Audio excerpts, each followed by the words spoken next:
if you can, yes, if you can go with it and follow it, I think this makes a difference. So what's one thing parents should ask themselves before committing their child to a specific educational path?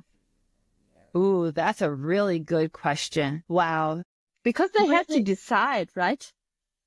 Yes and no. In America, they can sometimes, well, in America, we have the choices of private school, public school, and homeschool. So they can choose, right, between those models. They don't necessarily have a choice of the public school that they're going to. So even if you're kind of looking and you want to take on the responsibility of transporting your child to another school and going through the paperwork to get them transferred.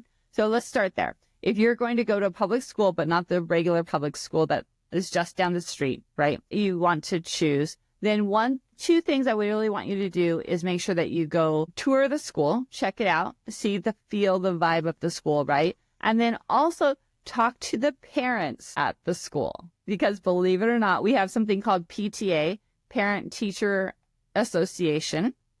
And those parents are at the school a lot.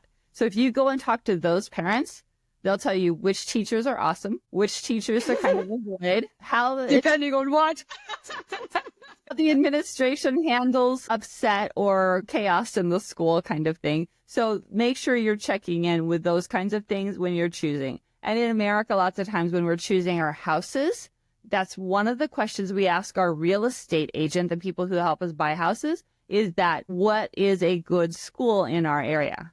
So lots of parents are thinking about that when they move, when they change houses in America. Yeah, right.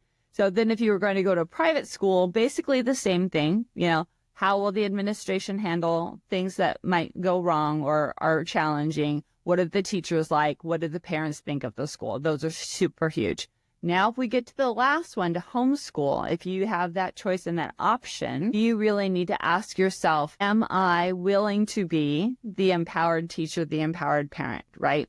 Am I willing to do my own self-develop, my own learning so that I can help my children learn the best? And then also not give up on yourself. Make sure you tell yourself, I can do this, even though we might have some ups and downs, some bumps in the road, right? I can do this. And because I am my child's first teacher, I know what's best for them. I know when they sleep well. I know when they learn well. I know their learning style. I know so much more about them than the teacher can learn in one short year that I can really make a difference. Now, it might not look like school, and I hope it doesn't, because homeschool is not supposed to be school in the home. It's totally different. So yeah, all of those kinds of things. So